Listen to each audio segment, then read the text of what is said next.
സർക്കാരിന്റെ ശംഖനാദമായിരിക്കും എന്ന് മാത്രം പറഞ്ഞുകൊണ്ട് ഞാൻ ബഹുമാനനായിട്ട് അമിത്ഷാജിയെ സഹർഷം സ്വാഗതം ചെയ്യുകയാണ്. സ്വാഗതം, സുസ്വാഗതം. അമിത്ഷാജിക്ക് സ്വാഗതം. കാട്ടാക്കടയിലേക്ക് സ്വാഗതം. സ്വാഗതം, സുസ്വാഗതം. അമിത്ഷാജിക്ക് സ്വാഗതം.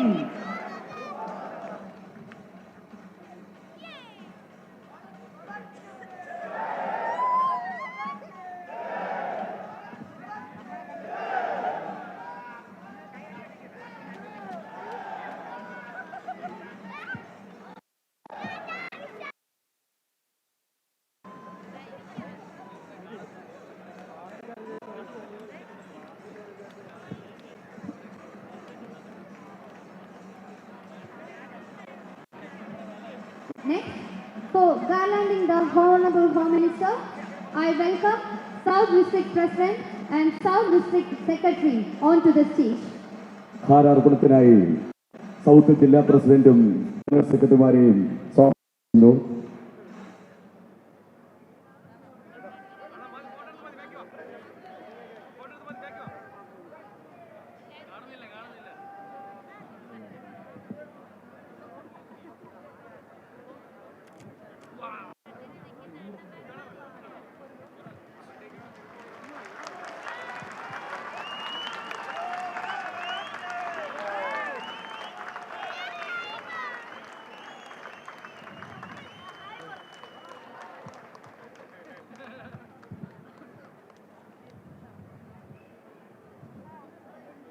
സ്നേഹോപകാരം സമർപ്പിക്കുന്നതിലേക്കായി ശ്രീ പി.കെ. കൃഷ്ണദാസ്, ശ്രീ മുക്കമ്പാലയുടെ ബിജു അവർകളെ ആദരപൂർവ്വം ക്ഷണിക്കുന്നു.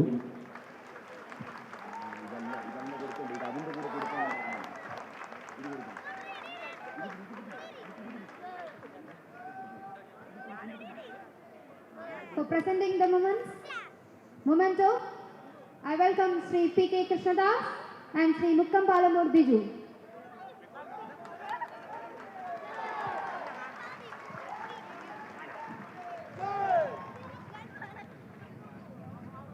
സ്വീകരിക്കുന്നതിനായി മണ്ഡലം president Shri Vilappil Deepak, Shri Kunnuvila Sudheesh.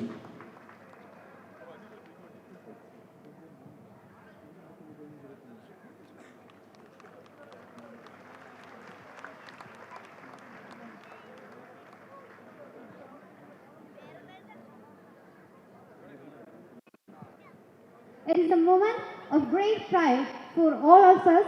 We welcome the Honorable Union Minister of Home Affairs and Minister of Cooperation, Sri Amit Shah Ji, onto the dais to deliver the speech.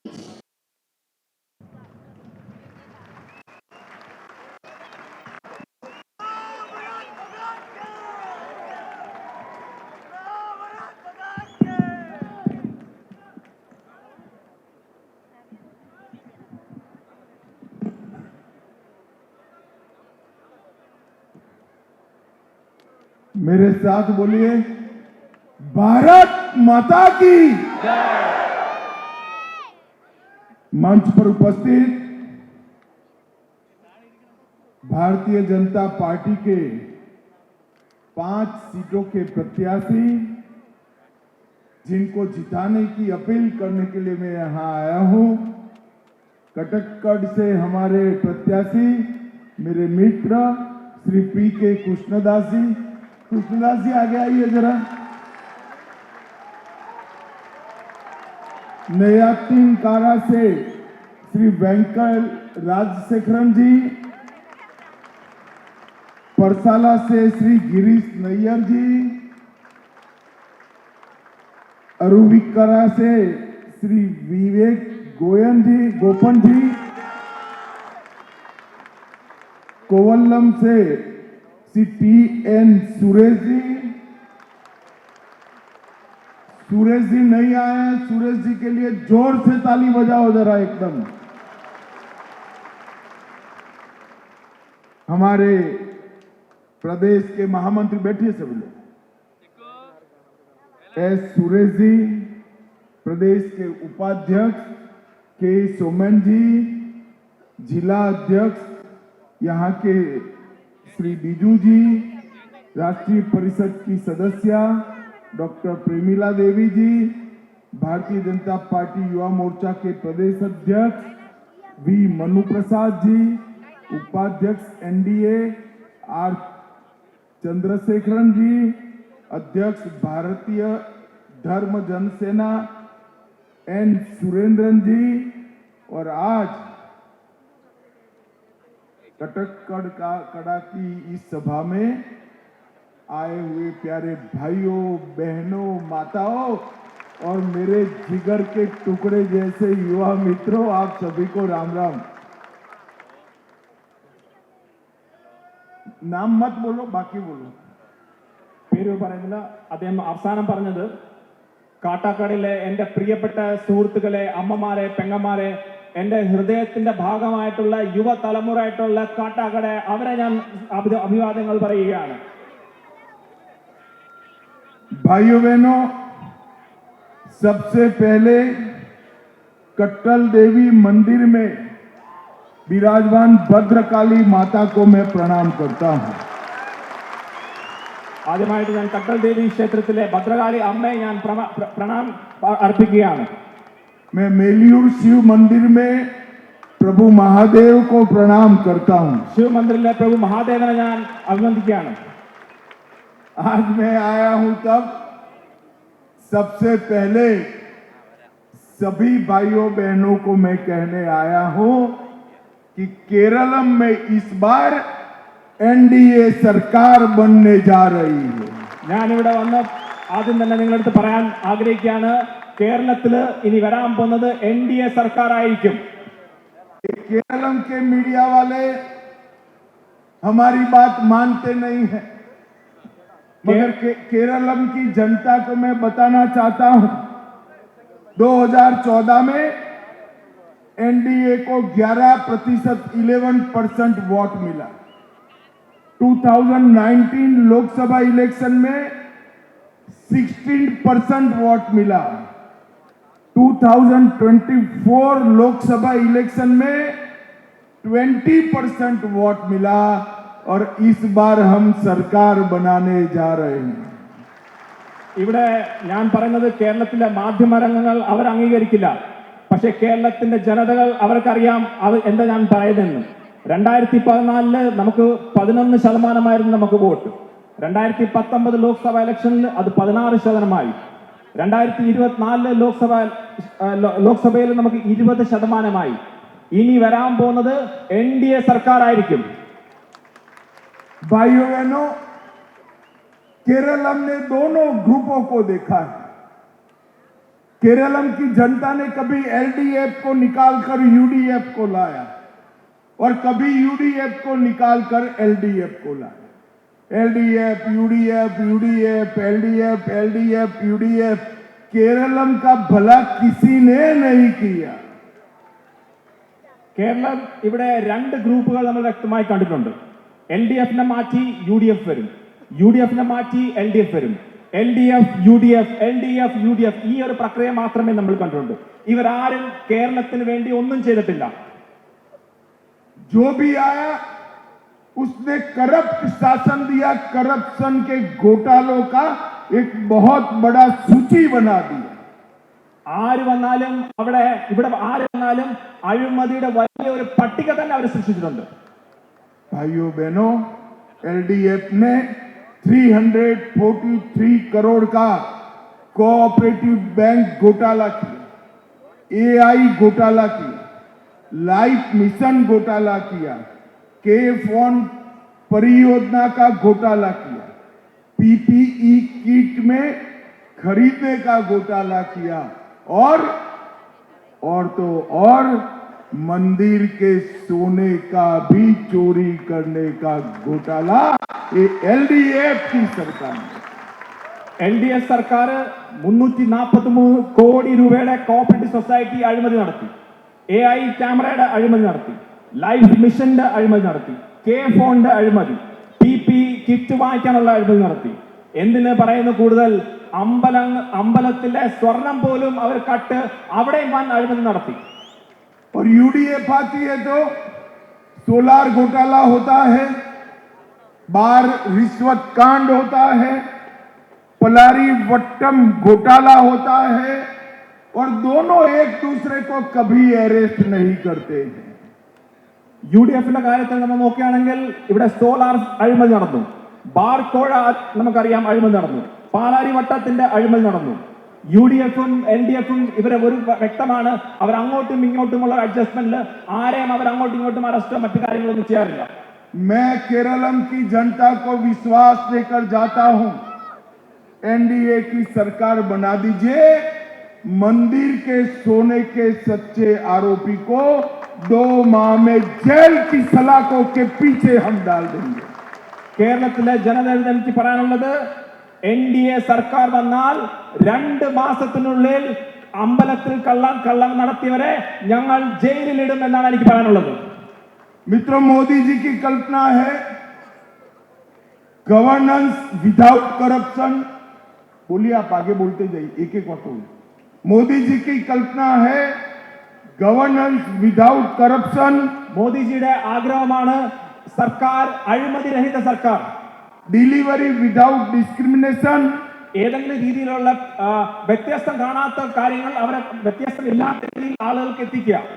and development without vote bank politics. വികസനം vote bank politics അല്ലെങ്കിൽ പ്രീണന രാഷ്ട്രീയം കാണാത്ത വികസനം. हम हमारे नेताओं के घर भरने के लिए पॉलिटिक्स में नहीं है, ना हमारी कैडर को मजबूत करने के पॉलिटिक्स में है. हम पॉलिटिक्स में है तो भारत माता को विश्व के सबसे ऊंचे पर लिए हम पॉलिटिक्स. നമ്മൾ രാഷ്ട്രീയത്തിലുള്ളത് നേതാക്കന്മാരുടെ വീടുകൾ നിർമ്മിക്കാനോ അല്ലെങ്കിൽ നമ്മളെ കാര്യകർത്താക്കരെ അവരെ നന്നാക്കാനോ അല്ലെങ്കിൽ അവർക്ക് വേണ്ടിയൊന്നുമല്ല. നമ്മുടെ രാഷ്ട്രീയത്തിൽ വന്നത് നമ്മുടെ രാഷ്ട്രമായിട്ടുള്ള ഭാരത് മാതാവിനെ ലോകത്തെ ഏറ്റവും മുന്നിൽ നിർത്താനുള്ള രാഷ്ട്രമാക്കി മാറ്റാൻ വേണ്ടിയാണ് നമ്മൾ രാഷ്ട്രീയത്തിലുള്ളത്. भाइयों बहनों, ये दोनों पार्टियां तुष्टीकरण करती हैं.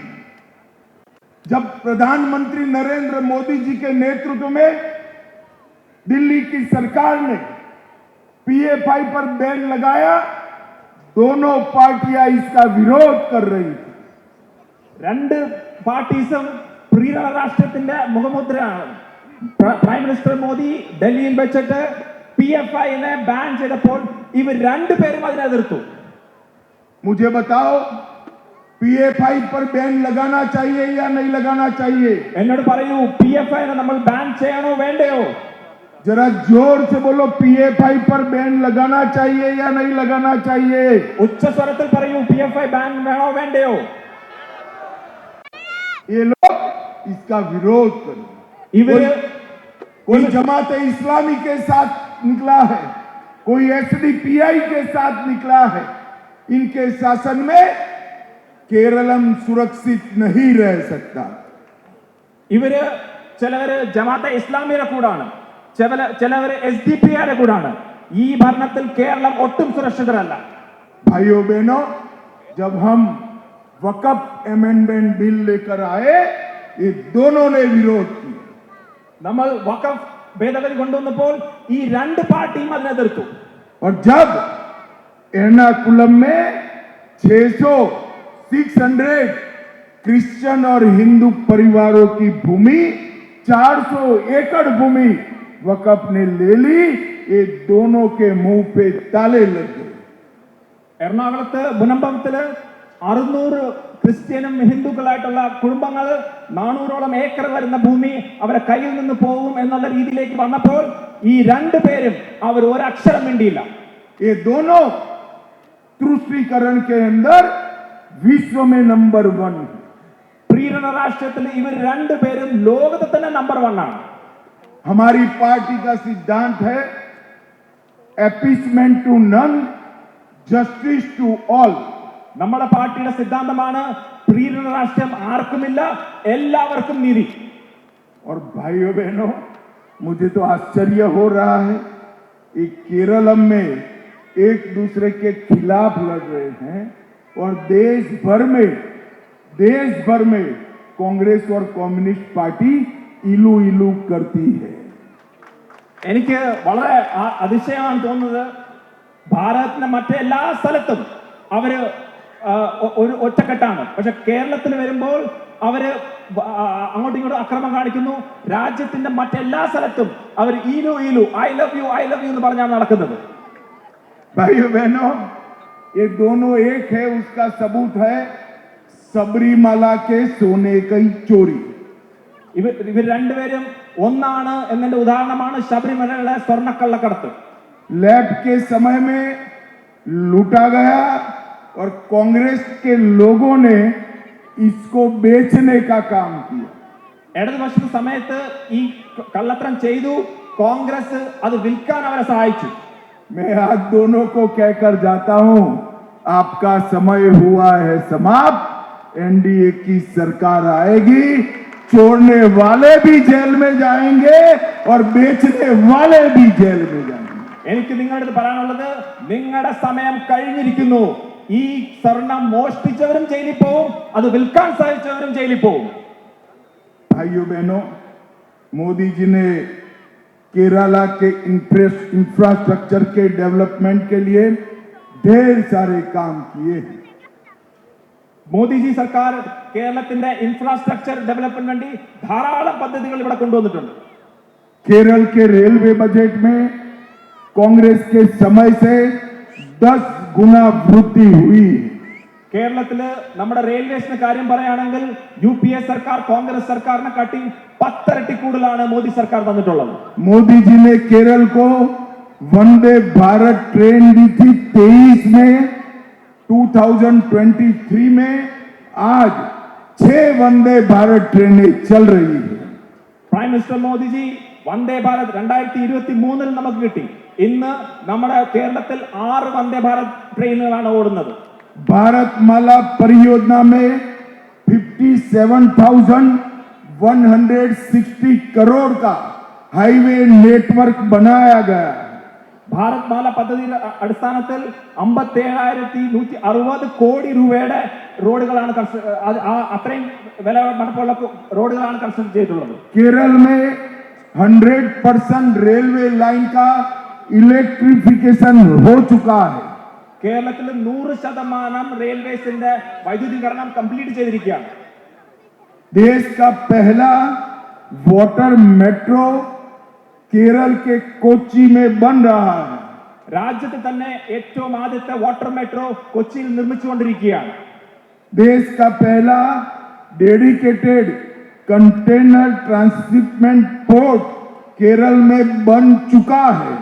രാജ്യത്തിന്റെ ഏറ്റവും ആദ്യത്തെ കണ്ടെയ്നർ ട്രാൻസ്പോർട്ട് പോർട്ട് അത് ഓൾറെഡി കേരളത്തിൽ നിർമ്മിച്ചു കഴിഞ്ഞിരിക്കുകയാണ്. देश का पहला डिजिटल साइंस पार्क केरलम में बन चुका है. രാജ്യത്തെ ആദ്യത്തെ ഡിജിറ്റൽ സയൻസ് പ്ലാന്റ് അത് ഓൾറെഡി കേരളത്തിൽ നിർമ്മിച്ചു കഴിഞ്ഞിരിക്കുന്നു. और देश की पहली कंप्लीटली डेवलप प्योर सी प्रिपेयर इकोसिस्टम भी केरलम में ही बन रही है. So can you just repeat that once again? देश की पहली प्योर सी रिपेयर इकोसिस्टम केरलम में बन रही है. രാജ്യത്ത് തന്നെ നമ്മുടെ ഷിപ്പ് നിർമ്മാണവും അതിന്റെ റിപ്പയർ നടത്തുന്നതും അതും കേരളത്തിൽ ഓൾറെഡി നിർമ്മിച്ചു കഴിഞ്ഞിരിക്കുകയാണ്. भाइयों बहनों, अभी अभी राहुल बाबा आए थे केरलम में. मैं केरलम की जनता की ओर से राहुल बाबा को पूछना चाहता हूं, आपके 10 साल में केरलम के लिए आपने क्या किया, इसका अकाउंट जरा केरलम की जनता को देकर जाइए. ഇപ്പോൾ അടുത്ത കാലത്ത് ഇവിടെ ശ്രീ രാഹുൽ ഗാന്ധി വന്നിരുന്നു. എനിക്ക് അദ്ദേഹത്തിനടുത്ത് ചോദിക്കാനുള്ളത്, നിങ്ങൾ 10 വർഷമായിട്ട് ഭരിച്ചിട്ട് കേരളത്തിന് എന്താണ് കൊടുത്തിട്ടുള്ളത്, അതിന്റെ ഒരു അക്കൗണ്ട് നിങ്ങൾ കേരള ജനതയോട് പറയൂ എന്നാണ് എനിക്ക് പറയാനുള്ളത്. भाइयों बहनों, ये भाई बहन दोनों वायनाड से चुनकर जाते, केरलम से चुनकर जाते. क्या इनकी कोई जिम्मेदारी नहीं है केरलम के लिए? आपने केरलम के लिए क्या किया, इसका हिसाब केरल की जनता को दीजिए. ഇവിടുത്തെ സഹോദരനും സഹോദരിയും ഇവിടുന്ന് തന്നെയാണ് ജയിച്ചിട്ട് പോയിട്ടുള്ളത്. വയനാട് നിന്നാണ് ജയിച്ചത്, കേരളത്തിൽ നിന്നാണ് ജയിച്ചത്. നിങ്ങൾക്ക് ഒരു ഉത്തരവാദിത്തമില്ലേ? എനിക്ക് ചോദിക്കാനുള്ളത്, നിങ്ങൾ കേരളത്തിന് വേണ്ടി എന്താണ് ചെയ്തതെന്നുള്ള ഉത്തരം ഇവിടുത്തെ ജനത അറിയണം എന്നാണ് എനിക്ക് പറയാനുള്ളത്. भाइयों बहनों, वैसे भी इनका टाइम समाप्त हो गया है।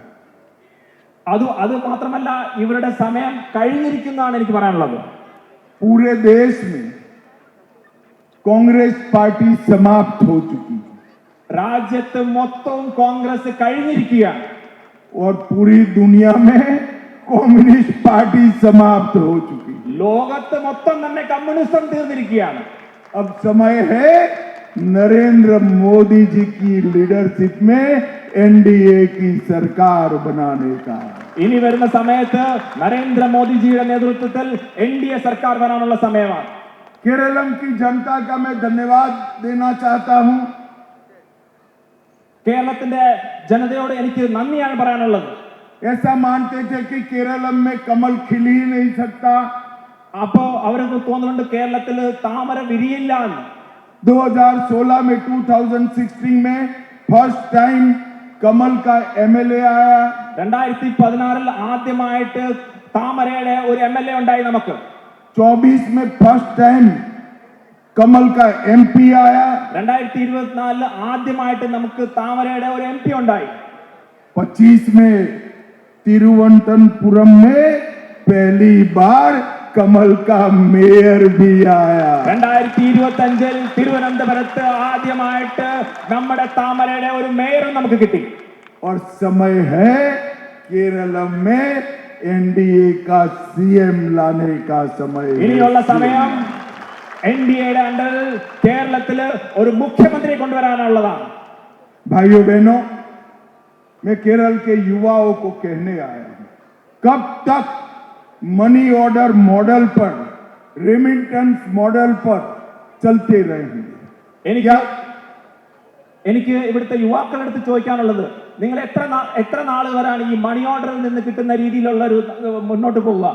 വിദേശത്തിൽ നിന്നുള്ള പൈസ വരുന്ന രീതിയിലേക്ക് മുന്നോട്ട് പോകാൻ സാധിക്കുക? हम रेमिटेंस का इकोनॉमी में महत्व समझते हैं, उसको कम करना नहीं चाहते। നമ്മൾ ഈ വിദേശത്തും മറ്റു സംസ്ഥാനത്തു നിന്നും വരുന്ന പൈസയെ ഞങ്ങൾ ചെറുതായിട്ടല്ല കാണുന്നത്. परंतु क्या केरल में इंडस्ट्री डेवलप नहीं हो सकती? പക്ഷെ എന്തുകൊണ്ട് കേരളത്തിൽ നമുക്ക് ഇങ്ങനത്തെ വ്യവസായം നമുക്ക് തുടങ്ങിക്കൂടെ? क्या एआई के क्षेत्र में केरल को आगे नहीं बढ़ना चाहिए? ആർട്ടിഫിഷ്യൽ ഇന്റലിജൻസിന്റെ കാര്യത്തിൽ കേരളത്തിൽ മുന്നോട്ട് പോകണ്ടേ? क्या सेमीकंडक्टर के क्षेत्र में केरल को आगे नहीं बढ़ना चाहिए? സെമികണ്ടക്ടർ ക്ഷേത്രത്തിൽ കേരളം മുന്നോട്ട് പോകണ്ടേ? क्या शिप बिल्डिंग और शिप रिपेयर सिस्टम में केरल ने आगे नहीं बढ़ना चाहिए? കേരളത്തിൽ കപ്പൽ നിർമ്മാണവും കപ്പലിന്റെ റിപ്പയറിന്റെ പദ്ധതികൾ ആയിട്ട് നമുക്ക് മുന്നോട്ട് പോകണ്ടേ? क्या केरल में पोर्ट बेस्ड इंडस्ट्री नहीं आनी चाहिए? കേരളത്തില് തുറമുഖത്തിന്റെ ബേസ് ആയിട്ടുള്ള വ്യവസായങ്ങൾ വന്ന് അതിലൂടെ നമുക്ക് മുന്നോട്ട് പോകണ്ടേ? अगर केरल का युवा मानता है कि ये सब होना चाहिए तो एलडीएफ यूडीएफ नहीं कर सकते। ഇവിടുത്തെ യുവാക്കൾ ഇത് വിശ്വസിക്കുകയാണ്, ഇതെല്ലാം വേണം എങ്കിൽ ഇത് എൽഡിഎഫിനും യുഡിഎഫിനും സാധിക്കില്ല. भाइयों बहनों, अभी अभी दिल्ली में मोदी जी ने एआई समिट किया। ഇപ്പം അടുത്ത കാലത്ത് നമുക്കറിയാം ഡൽഹിയിൽ വെച്ചിട്ട് ഒരു AI സമ്മിറ്റ് മിസ്റ്റർ മോദിയുടെ അണ്ടറിൽ നമ്മൾ അവിടെ ചെയ്തിരുന്നു. दुनिया के 80 देशों के एआई एक्सपर्ट और बड़े बड़े इंडस्ट्रियलिस्ट आए थे। ലോകത്ത് തന്നെ 80ഓളം രാജ്യങ്ങളിൽ നിന്നുള്ള ആളുകളും AI എക്സ്പേർട്സ് ആ സമ്മിറ്റിലേക്ക് വന്നിരുന്നു. भाइयों बहनों, 20 से ज्यादा देशों के राष्ट्राध्यक्ष आए थे। 20ഓളം രാജ്യത്തിന്റെ രാജ്യത്തലവന്മാർ തന്നെ ഈ സമ്മിറ്റിലേക്ക് വന്നിരുന്നു. और वहां राहुल के नेतृत्व वाली कांग्रेस के कार्यकर्ताओं ने कपड़ा उतारकर भारत का विरोध करने का काम किया। അവിടെ രാഹുൽ ഗാന്ധിയുടെ കോൺഗ്രസിന്റെ പ്രവർത്തകർ തുണി ഊരി ഭാരതത്തിന്റെ നാണം കെടുത്താൻ വേണ്ടിയുള്ള പ്രവൃത്തിയാണ് അവർ ചെയ്തത്. पूरे देश को दुनिया के सामने वैश्विक मंच पर बदनाम करने का काम किया। ലോകത്തെ തന്നെ ഭാരതത്തിനെ ഒരു സമ്മിറ്റ് നടന്നപ്പോൾ അവിടെ ഭാരതത്തിന്റെ നാണം കെടുത്താൻ വേണ്ടിയുള്ള ശ്രമമാണ് അവിടെ ചെയ്തത്. और मैं राहुल बाबा को कहना चाहता हूं, भविष्य में विरोध करना है तो कपड़े उतारने की जरूरत नहीं है। कांग्रेसियों के कपड़े पहले से ही उतरे हुए हैं। എനിക്ക് പറയാനുള്ളത്, ഇനി ഭാവിയിൽ നിങ്ങൾക്ക് പ്രതിഷേധം ചെയ്യണമെങ്കിൽ നിങ്ങൾ ദയവ് ചെയ്ത് നിങ്ങൾ തുണി ഊരരുത്. കോൺഗ്രസിന്റെ തുണി അല്ലാതെ തന്നെ ഊരിയിരിക്കുക എന്നാണ് എനിക്ക് പറയാനുള്ളത്. भाइयों बहनों, मैं आज यहाँ पर आया हूँ तब 2 दिन पहले राहुल बाबा ने केरल में कहा गैस के दाम बढ़ चुके हैं, पेट्रोल के दाम बढ़ चुके हैं। 2 ദിവസം മുമ്പ് രാഹുൽ ഗാന്ധിജി ഇവിടെ വന്ന കഴിഞ്ഞപ്പോൾ അദ്ദേഹം പറഞ്ഞത് ഗ്യാസിന്റെ വില വർദ്ധിച്ചു കഴിഞ്ഞു, പെട്രോളിന്റെ വില വർദ്ധിച്ചു കഴിഞ്ഞു എന്നാണ് അദ്ദേഹം പറഞ്ഞത്. राहुल बाबा सही कह रहे हैं। രാഹുൽ ഗാന്ധിജി കറക്റ്റ് ആയിരുന്നു പറഞ്ഞത്. पेट्रोल के दाम 458 रुपीज हो गए। പെട്രോളിന്റെ വില 458 രൂപയായിരിക്കുകയാണ്. 458 रुपीज 458 രൂപയാണ്. मगर राहुल बाबा वो केरलम में नहीं हुआ है, पाकिस्तान में हुआ है, पाकिस्तान में हुआ। പക്ഷെ എനിക്ക് പറയാനുള്ളത് രാഹുൽ ഗാന്ധി ഇത് കേരളത്തിലല്ല നടന്നിട്ടുള്ളത്. ഈ വിലക്കയറ്റം അത് പാകിസ്ഥാനിലാണ് ഈ 458 രൂപയുടെ വിലക്കയറ്റം നടന്നിരിക്കുന്നത്. वो भारत केरलम और पाकिस्तान के दाम को एक ही मान रहे हैं। അദ്ദേഹം ഭാരതത്തിന്റെയും കേരളത്തിന്റെയും പാകിസ്ഥാന്റെ വിലക്കയറ്റം ഒരുപോലാണ് കാണുന്നത്. भाइयों बहनों, इतनी बड़ी वैश्विक क्राइसिस में पूरी दुनिया लॉकडाउन पर गई है, वर्क फ्रॉम होम कर रहे हैं, 3 दिन का सप्ताह में छुट्टी दिया है, पेट्रोल के दाम आसमान को छू रहे हैं, पेट्रोल रेशनिंग से दिया जा रहा है, मगर भारत में ना पेट्रोल डीजल के दाम बढ़े हैं, ना पेट्रोल डीजल की कहीं रेशनिंग है, क्योंकि यहाँ नरेंद्र मोदी जी की सरकार है। नरेंद्र मोदी जी की ലോകത്ത് തന്നെ നടക്കുന്ന ഒരു യുദ്ധം നമ്മളെയൊക്കെ മുന്നിലുണ്ട്. ആ ഒരു ലോക ക്രൈസിസ് നടന്ന സമയത്ത് പല സ്ഥലങ്ങളിലും ഇപ്പോൾ വീട്ടിൽ നിന്ന് തന്നെയാണ് ജോലി ചെയ്യുന്നത്. വർക്ക് ഫ്രോം ഹോം 3 ദിവസത്തേക്ക് അവധി തന്നിരിക്കുകയാണ്. പെട്രോളിന്റെയും ഗ്യാസിന്റെയും ഒക്കെ വില വളരെ രീതിയിൽ വർദ്ധിച്ചിരിക്കുകയാണ്. ചില സ്ഥലത്ത് പെട്രോളിന്റെ റേഷനിങ് പോലെ കൊടുത്തിട്ടുണ്ട്. പക്ഷെ ഭാരതത്തിൽ പെട്രോളിന്റെ വില കൂടുകയോ പെട്രോളിന്റെ റേഷനിങ്ങോ മറ്റു രീതിയിലുള്ള ഒന്നും നടക്കാത്തത് പ്രധാനമന്ത്രി മോദിജിയുടെ ഇടപെടലും അദ്ദേഹത്തിന്റെ നേതൃത്വം കൊണ്ടാണ് മാത്രമാണ്. भाइयों बहनों, राहुल गांधी पेट्रोल और डीजल के नाम पर लोगों को गुमराह कर रहे हैं। രാഹുൽ ഗാന്ധി പെട്രോളിന്റെയും ഡീസലിന്റെയും വില വെച്ച് ആളുകളെ മനഃപൂർവ്വം തെറ്റിദ്ധരിപ്പിക്കാൻ ശ്രമിക്കുകയാണ്. एक और राहुल गांधी भारत की डिप्लोमेसी को यूनिवर्सल जॉक कहकर मजाक उड़ाते हैं। ഒരു ഒരു ഒരു രീതിയിൽ രാഹുൽ ഗാന്ധി നമ്മുടെ ആഭ്യന്തരമായിട്ടും അല്ലെങ്കിൽ വിദേശത്തുമായിട്ടുള്ള നയത്തിനെ അദ്ദേഹം ഒരു തമാശ രീതിയിൽ ഇന്റർനാഷണൽ തമാശ എന്നുള്ള രീതിയിലാണ് അദ്ദേഹം പറയുന്നത്. और दूसरी ओर शशि थरूर इसको रिस्पॉन्सिबल डिप्लोमेसी कहते हैं। അതേ കാര്യത്തിൽ തന്നെ ഡോക്ടർ ശശി തരൂർ പറയുന്ന വളരെ ഉത്തരവാദിത്തപ്പെട്ട ഡിപ്ലോമസി എന്നാണ് ഡോക്ടർ ശശി തരൂർ അതേ കാര്യത്തിൽ പറയുന്നത്. भाइयों बहनों, मैं तिरुवनंतपुरम में आया हूं। मैं तिरुवनंतपुरम के विकास के लिए कुछ कहना चाहता हूं। ഞാൻ ഇവിടെ തിരുവനന്തപുരത്ത് വന്നിട്ടുണ്ട്. അതുകൊണ്ട് തന്നെ തിരുവനന്തപുരത്തിന്റെ വികസനത്തെ കുറിച്ച് എനിക്ക് 2 വാക്കുകൾ സംസാരിക്കണം. यहाँ पर 8,800 करोड़ से विंझिंजम अंतर्राष्ट्रीय गहरे पानी वाला बंदरगाह बन चुका है। ഇവിടെ 8,800 കോടി രൂപയുടെ വിഴിഞ്ഞം അന്താരാഷ്ട്ര പോർട്ട് ഓൾറെഡി നിർമ്മിച്ചു കഴിഞ്ഞിരിക്കുകയാണ്. 8,000 करोड़ रुपया यहाँ की मेट्रो परियोजना के पहले चरण पर खर्च हो चुका है। 8,000 കോടി രൂപ ഇവിടുത്തെ മെട്രോന്റെ ആദ്യത്തെ ഫേസിന് വേണ്ടി ചെലവാക്കി കഴിഞ്ഞിരിക്കുകയാണ്. 3,810 करोड़ से 25 साल से अटकी हुई 111 किलोमीटर लंबी अंगामली सबरी रेलवे परियोजना फिर से हमने शुरू की है। 3,810 കോടിയുടെ 25 വർഷമായി തടഞ്ഞു കിടക്കുന്ന അല്ലെങ്കിൽ നടക്കാൻ സാധിക്കാതിരുന്ന 111 കിലോമീറ്ററുള്ള അങ്കമാലി ശബരിമല റെയിൽപാത നമ്മൾ വീണ്ടും എടുത്തുകൊണ്ടുവരികയാണ്. तिरुवनंतपुरम में 1,300 करोड़ से नया एयरपोर्ट टर्मिनल बन चुका है। തിരുവനന്തപുരത്ത് 1,300 കോടിയുടെ പുതിയ എയർപോർട്ട് ടെർമിനൽ നിർമ്മിച്ചു കഴിഞ്ഞിരിക്കുകയാണ്. त्रिवेंद्रम को 1,243 करोड़ रुपया स्मार्ट सिटी के लिए दिया है। തിരുവനന്തപുരത്ത് സ്മാർട്ട് സിറ്റി പദ്ധതിയിൽ 1,243 കോടി രൂപ നൽകിയിട്ടുണ്ട്. एक ही जिले में 426 करोड़ रुपए से 20,112 घर गरीबों के लिए बनाए गए हैं। 426 കോടി രൂപയുടെ 20,000-ൽ മുകളിൽ ഉള്ള വീടുകൾ ഈ ജില്ലയിൽ തന്നെ നിർമ്മിച്ചു കഴിഞ്ഞിരിക്കുകയാണ്. भाइयों बहनों, कई लंबी लिस्ट मेरे पास है, मैं उसमें डिटेल जाना नहीं चाहता। എന്റെ കയ്യിൽ ഇതിൽ നിന്നും വലിയൊരു ലിസ്റ്റ് തന്നെ ഉണ്ട്. ആ എല്ലാ ലിസ്റ്റും ഡീറ്റെയിൽസും ഞാൻ ഇവിടെ പറയാൻ ആഗ്രഹിക്കുന്നില്ല. भाइयों बहनों, मैं पिनराई विजयन जी को पूछना चाहता हूं कि आपने त्रिवेंद्रम के लिए क्या किया है, इसका हिसाब जरा त्रिवेंद्रम की जनता को दीजिए। എനിക്ക് ശ്രീ പിണറായി വിജയന്റെ അടുത്ത് ചോദിക്കാനുള്ളത്, അങ്ങ് തിരുവനന്തപുരത്ത് വേണ്ടി എന്താണ് ചെയ്തിട്ടുള്ളത്? തിരുവനന്തപുരത്തുള്ള ആളുകൾക്ക് ഒരു റെക്കോർഡ് കൊടുക്കുക, നിങ്ങൾ എന്താണ് ചെയ്യുന്നുള്ള കാര്യങ്ങളൊന്ന് പറഞ്ഞു കൊടുക്കുക. उन्होंने त्रिवेंद्रम के लिए कुछ नहीं किया। कम्युनिस्ट पार्टी कभी विकास कर ही नहीं सकती। അദ്ദേഹം തിരുവനന്തപുരത്ത് വേണ്ടി ഒന്നും ചെയ്തിട്ടില്ല. അതുമാത്രമല്ല, കമ്മ്യൂണിസ്റ്റ് പാർട്ടി വികസനം എന്നുള്ള രീതിയിലേക്ക് ഒന്നും ചെയ്യാൻ സാധിക്കുമില്ല. मगर उन्होंने एक काम जरूर किया है। പക്ഷെ ഒരു കാര്യം അദ്ദേഹം ചെയ്തിട്ടുണ്ട്.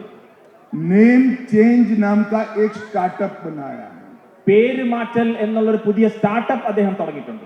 मोदी जी प्रधानमंत्री आवास योजना लाते हैं, उसका नाम बदलकर वो लाइफ मिशन कर देते हैं।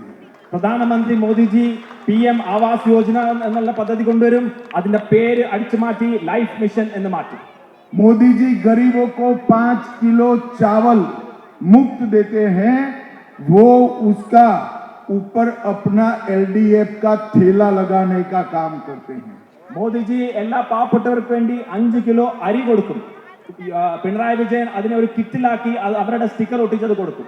नेशनल हाईवे 66 100% पैसा नरेंद्र मोदी जी भेजते हैं, ऊपर फ्लैक्स बोर्ड पिनराई विजयन जी के लगा देते हैं। നാഷണൽ ഹൈവേ 66 100% സാമ്പത്തികമായിട്ട് കൊടുത്തിട്ടുള്ളത് പ്രധാനമന്ത്രി മോദിയാണ്. പക്ഷേ റോഡിലെല്ലാം പിണറായി വിജയന്റെ വലിയ വലിയ ഫ്ലെക്സുകൾ നമുക്ക് കാണാൻ സാധിക്കും. पिनराई जी, आपके नेम चेंज स्टार्टअप को केरलम की जनता जान चुकी है, अब आपको टाटा बाय बाय कह रही है। പിണറായി ജി, നിങ്ങളുടെ ഈ പേര് മാറ്റൽ പദ്ധതികൾ ഇവിടുത്തെ ജനത മനസ്സിലാക്കിയിരിക്കുകയാണ്. നിങ്ങൾക്കിനി ടാറ്റ ഗുഡ് ബൈ മാത്രമേ ഇവിടുത്തെ ആളുകൾക്ക് പറയാനുള്ളൂ. भाइयों बहनों, हमने तय किया है, हमारी सरकार बनेगी तो गरीब परिवार की हर महिला को हर महीने हम 2,500 रुपीज इसके बैंक अकाउंट में देंगे। നമ്മുടെ സർക്കാർ ഇവിടെ വരികയാണെങ്കിൽ പാവപ്പെട്ട സ്ത്രീകൾക്ക് 2,500 രൂപ പ്രതിമാസം നമ്മൾ അവരുടെ അക്കൗണ്ടിലേക്ക് എത്തിക്കും. हमारी सरकार बनने के बाद 2 ही साल में केरलम में पहला एम्स बना दिया जाएगा। നമ്മുടെ സർക്കാർ വന്ന ശേഷം 2 വർഷത്തിനുള്ളിൽ തന്നെ കേരളത്തിൽ എയിംസ് വരും. गरीब घरों को ओणम और क्रिसमस के त्योहार पर 2 LPG सिलेंडर मुफ्त दिया जाएगा। പാവപ്പെട്ട വീട്ടിലുള്ളവർക്ക് വർഷത്തിൽ 2 LPG ഫ്രീ ആയിട്ട് ഓണത്തിനും ക്രിസ്മസിനും നമ്മൾ നൽകും. हर घर को, बहनों जरा जोर से ताली बजाना है, हर घर को हर महीना 20,000 लीटर पानी मुफ्त दिया जाएगा। എന്റെ സഹോദരിമാരടുത്ത് ഞാൻ അഭ്യർത്ഥിക്കുകയാണ്, ഇതിന് നല്ല രീതിയിലുള്ള കൈയടി കിട്ടണം. എല്ലാ വീടുകളിലും 20,000 ലിറ്റർ വെള്ളം ഫ്രീ ആയിട്ട് നമ്മൾ കൊടുക്കും, സൗജന്യമായിട്ട് നമ്മൾ കൊടുക്കും. नेमोम यार्ड से पोर्ट तक एक एलिवेटेड डबल लाइन बनाई जाएगी, double railway line. Okay, Nemom yard से पोर्ट तक നേമം തൊട്ട് പോർട്ട് വരെ എലിവേറ്റഡ് റെയിൽവേ ലൈൻ നമ്മൾ കൊണ്ടുവരും. मिंजीजम पोर्ट की चारों ओर डेडिकेटेड इंडस्ट्रियल कॉरिडोर बनाए जाएंगे। വിഴിഞ്ഞം തുറമുഖത്തിന്റെ ഭാഗമായിട്ട് അവിടെ ഒരു ഇൻഡസ്ട്രിയൽ കോറിഡോർ നമ്മൾ കൊണ്ടുവരും, ഒരു വ്യവസായ മേഖല കൊണ്ടുവരും. हम तिरुवनंतपुरम को IT और AI का हब बनाएंगे, कैपिटल बनाएंगे। നമ്മൾ തിരുവനന്തപുരത്തെ IT ആർട്ടിഫിഷ്യൽ ഇന്റലിജൻസിന്റെ ഒരു കേന്ദ്രമാക്കി മാറ്റും. कोची को सिर्फ बिल्डिंग का कैपिटल बनाएंगे।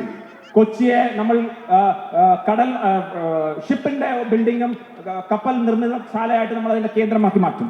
कोल्लम को ब्लू इकोनॉमी का बहुत बड़ा क्लस्टर बनाएंगे.